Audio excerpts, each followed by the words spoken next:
प्यारे स्टूडेंट्स, ज्ञान सीवन में आपका हार्दिक स्वागत एवं अभिनंदन है। हम 2026 बोर्ड के परीक्षा में इम्पोर्टेंट क्वेश्चन जो आएंगे उसको आज हम लोग देखेंगे। अब वेरी इम्पोर्टेंट क्वेश्चन लेके आए हैं, वही क्वेश्चन लाए हैं कि जो बार बार बोर्ड परीक्षा में पूछा जाता है और 100% जो क्वेश्चन आएंगे यहीं से आएंगे। तो चलिए हम एक एक करके क्वेश्चन को सॉल्व करते हैं। तो पहला क्वेश्चन हमारा क्या है, पहला क्वेश्चन देखिएगा, ऑब्जेक्टिव क्वेश्चन पूछा जाता है। तो ऑब्जेक्टिव क्वेश्चन पहले हम देख लेते हैं। तो पहला हमारा ऑब्जेक्टिव क्वेश्चन है, तेल के नमूने को लंबे समय तक ताज़ा बनाए रखने के लिए निम्नलिखित में से कौन सी गैस प्रयोग की जाती है। तो कार्बन डाइऑक्साइड अथवा ऑक्सीजन, नाइट्रोजन अथवा ऑक्सीजन, कार्बन डाइऑक्साइड अथवा हीलियम अथवा नाइट्रोजन। तो देखिएगा नाइट्रोजन गैस का भी प्रयोग जो है किया जाता है और इसके बाद जो है ऑक्सीजन की ऑक्सीजन का नहीं लेकिन हीलियम गैस का उपयोग किया जाता है। तो जो आप कचरी खाते हैं ना उसमें फूला हुआ, तो उसमें जो गैस भरा जाता है वो नाइट्रोजन गैस होता है और नाइट्रोजन जो है संक्षारण का काम करता है, संक्षारण से बचाने का कार्य करता है। तो संक्षारण होने से उसको क्या करता है, बचाता है, जिससे वो खराब नहीं होते हैं। तो ऑप्शन डी आपको हमारा जो है सही हो जाएगा। तो पहला क्वेश्चन का ऑप्शन डी जो है सही है। चलिए अगला क्वेश्चन देखेंगे, 5 नंबर देखिएगा। 2018 उत्तर प्रदेश में पूछा गया है, कहा है कि वह प्रक्रिया जिसके कारण चांदी के ऊपर काली परत व तांबे के ऊपर हरी परत चढ़ जाती है कही जाती है। जब कोई चांदी है, चाहे लोहा है, चाहे तांबा है, तो उसके ऊपर एक परत पर चढ़ जाती है जिसको आप जंग लगना कहते हैं कि जंग लग चुका है। तो जंग लग चुका है उसको विज्ञान की भाषा में क्या कहते हैं, तो उदासीनीकरण कहते हैं, ऑक्सीजन कहते हैं, अपचयन कहते हैं या संक्षारण कहते हैं। तो अभी हमने आपको पहले क्वेश्चन में बताया क्या कहते हैं, संक्षारण कहते हैं। जब कोई वस्तु कोई चीज खराब हो जाता है तो खराब होने को संक्षारण कहते हैं। तो डी ऑप्शन आपका करेक्ट हो जाएगा। चलिए नेक्स्ट क्वेश्चन देखेंगे। अगला क्वेश्चन है हमारा, निम्नलिखित युग्मों से कौन सा प्रतिस्थापनीय अपक्रिया देता है। हमको ये चुनना है कि किसमें प्रतिस्थापन अपक्रिया होती है। ठीक है, तो देखिएगा, मैग्नीशियम क्लोराइड विलयन एवं एल्युमिनियम, सोडियम क्लोराइड विलयन एवं कॉपर धातु, फेरस सल्फेट विलयन एवं सिल्वर धातु, सिल्वर नाइट्रेट विलयन एवं कॉपर धातु। चलिए देखिए प्रतिस्थापन अपक्रिया क्या होता है। आपने पढ़ा होगा कि इसमें क्या होता है, अधिक क्रियाशील धातु अपने से कम क्रियाशील धातु को उसके यौगिक या समूह से विस्थापित कर देता है और विस्थापित करने के बाद उसके स्थान पर स्वयं आ जाता है। तो उसे हम विस्थापन या प्रतिस्थापन अपक्रिया कहते हैं। तो सोडियम और कॉपर में अगर देखेंगे तो इसमें कॉपर और सोडियम में विस्थापन अपक्रिया होता है। तो ए ऑप्शन आपका जो है यहाँ पे सही हो जाएगा। तो ए ऑप्शन हमारा सही है। चलिए अगला क्वेश्चन देखेंगे। अगला क्वेश्चन 7 नंबर क्वेश्चन हमसे पूछा गया। 7 नंबर क्वेश्चन हमसे पूछा गया, जब कॉपर सल्फेट विलयन में लोहे का टुकड़ा डालते हैं तो कॉपर व फेरस सल्फेट बनते हैं, यह अपक्रिया क्या कहलाती है। तो क्या कहलाएगी, देखिए इसमें भी क्या होगा, विस्थापन अपक्रिया होगा। तो ऑप्शन ए जो है सही हो जाएगा। कौन सा ऑप्शन सही है, ए ऑप्शन प्रतिस्थापन अपक्रिया। चलिए अगला क्वेश्चन देखेंगे, वेरी इंपॉर्टेंट, जो कि बोर्ड में पूछा गया बार बार। अगला क्वेश्चन हमारा है, सूर्य के प्रकाश में अपघटित होने वाला लवण क्या है। तो सूर्य के प्रकाश में NaCl, KCl, copper chloride CuCl, AgCl। तो आपका होगा ऑप्शन ये सही हो जाएगा, NaCl। चलिए अगला क्वेश्चन देखेंगे। अगला क्वेश्चन हमसे पूछा है, FeO3 + 2Al gives Al2O3 to Fe, यह क्रिया किस प्रकार की है। बोर्ड के क्वेश्चन में देखिए उत्तर प्रदेश 2022 में पूछा गया है। 23 में नहीं पूछा, 24 में नहीं पूछा, 25 में नहीं पूछा, तो 26 में 100% चांस बन रहा है कि इसको पूछेगा। तो वेरी इंपॉर्टेंट है। ध्यान दीजिएगा, यह भी अपक्रिया कौन सी अपक्रिया है? विस्थापन अपक्रिया। तो विस्थापन अपक्रिया वेरी वेरी इंपॉर्टेंट है ऑब्जेक्टिव में भी और थ्योरी में भी, इसलिए विस्थापन अपक्रिया को आप रट लीजिए। देखिए हम फिर से आपको इसका परिभाषा बता दे रहे हैं। विस्थापन अपक्रिया क्या है? अधिक क्रियाशील तत्व अपने से कम क्रियाशील तत्व को उसके यौगिक या समूह से विस्थापित कर देता है और उसके जगह पर अपने स्वयं आ जाता है। तो यह अपक्रिया जो होती है विस्थापन अपक्रिया कहलाती है। आप देख सकते हैं यहाँ पर, देखिएगा यहाँ पे फेरस ऑक्साइड है Fe और ऑक्सीजन है, और यहाँ पर ये एक यौगिक है और इसके बाद 2Al है, Al है, और यहाँ पे देखिए AlO2 है और O3 है और Fe है। ठीक है, अब यहाँ पर आप देखिएगा, देखिए Al जो है Fe से अधिक क्रियाशील तत्व है, इसलिए Fe को विस्थापित कर दिया है और उसके जगह पर अपने खुद आ गया। यहाँ देखिए ऑक्सीजन के साथ Al2 आ गया और यहाँ 2Fe को बाहर कर दिया, तो उसके समूह पर अपने आ गया और उसको हटा दिया। तो ऐसा किसी भी अपक्रिया में अगर दिखाई देता है तो अपक्रिया विस्थापन होगी, या इसी का नाम प्रतिविस्थापन भी होता है। तो सही है, सी ऑप्शन यहाँ पे करेक्ट हो जाएगा। चलिए अगला क्वेश्चन देखेंगे। अगला क्वेश्चन हमसे पूछा गया रासायनिक समीकरण पूछा गया है। तो दिया है BCl2 जलीय विलयन है, H2S4 का जलीय विलयन है सल्फ्यूरिक एसिड, और इसके बाद गिब्स BSO4 आपका बेरियम सल्फेट बन रहा है और प्लस 2HCl मतलब हाइड्रोक्लोरिक अम्ल बन रहा है। अब पूछ रहा है यह अपक्रिया कौन सी अपक्रिया है? तो यह कौन सी अपक्रिया होगी? योगात्मक अपक्रिया, निराकरण अपक्रिया, अवक्षेपण अपक्रिया, इनमें से कोई नहीं। तो यह अपक्रिया कौन सी होगी? तो यह होगा अवक्षेपण अपक्रिया, क्योंकि इसमें क्या होती है, ऊष्मा निकलती है। तो ये हो जाएगा अवक्षेपण अपक्रिया, इसलिए आपका ऑप्शन सी जो है सही हो जाएगा। चलिए अगला क्वेश्चन देखेंगे। लेड नाइट्रेट का रासायनिक सूत्र क्या है? लेड नाइट्रेट क्या होगा?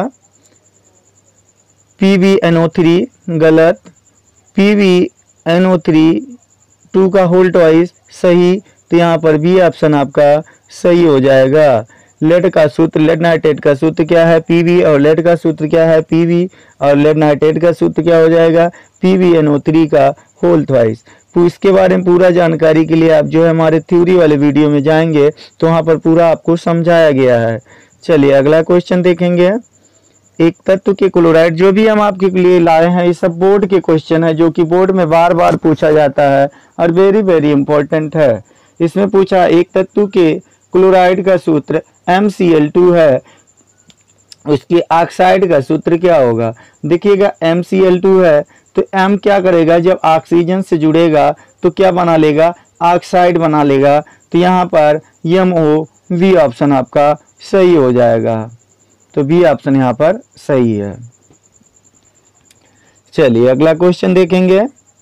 अगला क्वेश्चन हमसे पूछा गया, जिन अपक्रियाओं में आयनों के विनिमय से नए यौगिक बनते हैं उन्हें क्या कहा जाता है?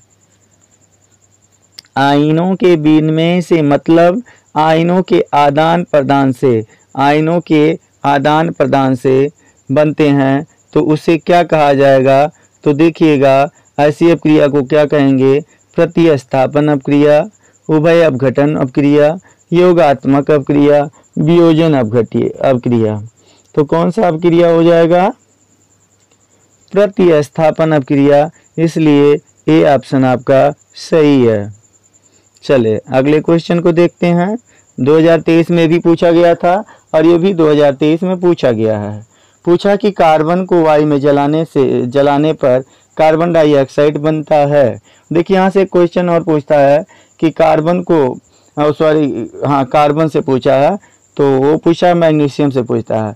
वायु में जलाने से पर कार्बन डाइऑक्साइड गैस बनता है, उदाहरण बताइए। संयोजन अपक्रिया में, वियोजन अपक्रिया में, द्विविस्थापन अपक्रिया में, वियोजन अपक्रिया में। द्विविस्थापन अपक्रिया में, वियोजन में। तो कौन सी अपक्रिया में? संयोजन अपक्रिया में। संयोजन अपक्रिया में जब वायु में कार्बन को जलाते हैं तो कार्बन डाइऑक्साइड गैस बनता है। ठीक है, तो आपका ए ऑप्शन यहाँ पे सही हो जाएगा। तो ऑप्शन ए आपका सही है, ऑप्शन ए सही है। चलिए अगला देखेंगे 27 number question, very very important, 2023 में इसको भी पूछा गया। बोला कि ZnH2SO4 जिंक प्लस सल्फ्यूरिक अम्ल गिव्स ZnSO4 प्लस H2 और एरो का निशान दिया गया। इसका मतलब है कि हाइड्रोजन गैस निकल रही है। तो कौन सा ऑप्शन सही हो जाएगा, इसमें पूछा है। संयोजन अपक्रिया नहीं, विस्थापन अपक्रिया सही, वियोजन अपक्रिया नहीं, द्विविस्थापन अपक्रिया नहीं। वियोजन अपक्रिया कैसे हो जाएगा देखिएगा, आप इसको समझ लीजिए, 1 मिनट टाइम निकाल के देखिए। Zn यहाँ पे है, सिंगल में है, देखिएगा H2SO4 जो है एक यौगिक है, और यहाँ पर देखिएगा ZnSO4 जिंक सल्फ्यूरिक अम्ल बन रहा है। देखिए यहाँ पे हाइड्रोजन और जिंक में क्या होगा, देखा जाएगा, लड़ाई होगा।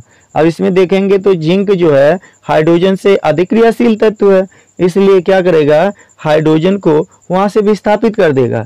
तो यहाँ पर देखिए हाइड्रोजन को विस्थापित कर दिया, अकेला हो गया बेचारा, और यहाँ पर उसके जगह पर खुद अपने आकर क्या बना लिया, जिंक सल्फेट बना लिया, उसके साथ अपने जुट गया। तो आपको हमने बताया कि जिसमें अधिक क्रियाशील तत्व अपने से कम क्रियाशील तत्व को उसके यौगिक से या समूह से विस्थापित करेगा, तो वह क्या कहलाएगा, विस्थापन अपक्रिया कहलाएगा।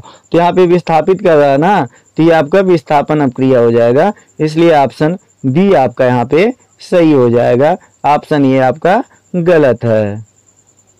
चलिए नेक्स्ट देखते हैं अगला question, very very important question है, जो कि बोर्ड में परीक्षा में आपके बोर्ड में बार बार पूछे जाते हैं। और आपका अब जो है परीक्षा की तैयारी शुरू हो गई है। कहते हैं कि तैयारी स्टार्टिंग से करना ही अच्छा होता है। कुछ लोग सोचते हैं कि चलिए अब पढ़ लेंगे, अब पढ़ लेंगे, इस चक्कर में क्या होता है, सब छूट जाते हैं। तो इस चक्कर में मत पड़िए, आप लोग आज से ही तैयारी करना शुरू कर दीजिए। अगला है निम्नलिखित रासायनिक समीकरण को संतुलित कीजिए। तो समीकरण को संतुलित करने का मैंने आपको एक ट्रिक बताया है, जिसके माध्यम से आप मात्र 30 सेकंड में ही कोई भी समीकरण देखकर उसको संतुलित कर सकते हैं। संतुलित करने का तरीका भी बताया गया है, हाँ वेरी वेरी आसान तरीके से बताया गया है। इसका जो इस वीडियो का लिंक है हमारे इस चैनल पे पड़ा हुआ है वीडियो, हम इस वीडियो के नीचे आपको समीकरण संतुलित करने का लिंक दे देंगे। चलिए देखते हैं, BCl2 plus H2SO4 BaSO4 plus HCl, इसको आप कैसे संतुलित करेंगे। तो इसके लिए मैंने आपको नीचे वीडियो दे दिया है, और इसको यहाँ से आप समझ लीजिएगा। चलिए एक ठो देख लेते हैं हम, देखिए दूसरा देखेंगे या पहला देख लेते हैं। यहाँ पे VaCl2 है, तो पहले आप क्या करिए, सबको लिख लीजिएगा, ठीक। अभिकारक के संख्या को लिखिए और उत्पाद की संख्या को। तो यहाँ पर देखिए BaCl2, देखिए यहाँ पे लिखने में थोड़ा दिक्कत होगा, लिखने में थोड़ा कीबोर्ड नहीं है, उपलब्ध नहीं, इसलिए नहीं लिख पा रहे हैं। हम आपको ऐसे समझा देते हैं। देखिए किसके पास कौन सा क्या लगेगा, इसको आप देख लीजिए। पहला BaCl2 है, तो इसको देखिए कैसे संतुलित करेंगे। तो ये ऑलरेडी समीकरण आपका 2HCl, और यहाँ पर हम लगा देंगे 2HCl, बस ये आपका समीकरण जो है संतुलित हो जाएगा। यहाँ HCl के पास 2 लगा देंगे, ठीक है, बस यह समीकरण संतुलित हो, बाकी सब सही है। देखिए यहाँ पर Cl2 है, तो यहाँ पे Cl2 है, Ba1 है, Ba1 है, ऑक्सीजन 4 है, ऑक्सीजन 4 है, ठीक है। हाइड्रोजन यहाँ पे 2 था, यहाँ पे हाइड्रोजन 1 था, इसलिए हम यहाँ पे 2 लगा दिए, तो यह समीकरण संतुलित हो गया। चलिए दूसरे का देखेंगे। तो दूसरे में भी आपको कुछ नहीं करना है।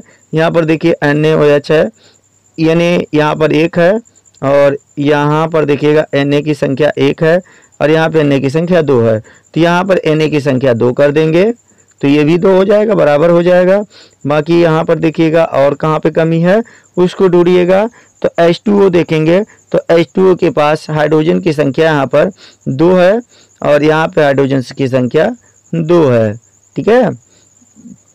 तो 2 है, इसलिए यहाँ पर H2SO4, और यहाँ पर देखिए हाइड्रोजन की संख्या 2 है, तो 2 यहाँ पे हाइड्रोजन की संख्या अभिकारक में 4 है। अभिकारक में अगर देखेंगे तो यहाँ पर देखिए अभिकारक में दूसरा समीकरण देखिएगा, किसकी 4 संख्या है, हाइड्रोजन यहाँ पर 4 है, और यहाँ पे हाइड्रोजन 2 है, इसलिए H2O के सामने हम 2 लिख देंगे, तो ये भी क्या हो जाएगा, 4 हो जाएगा। यहाँ पर हम क्या लिखेंगे, 2 लिख देंगे। तो जो 2 लिख देंगे तो ये भी क्या हो जाएगा, 4 हो जाएगा। इस तरह से ये भी समीकरण क्या हो जाएगा, संतुलित हो जाएगा। ओके।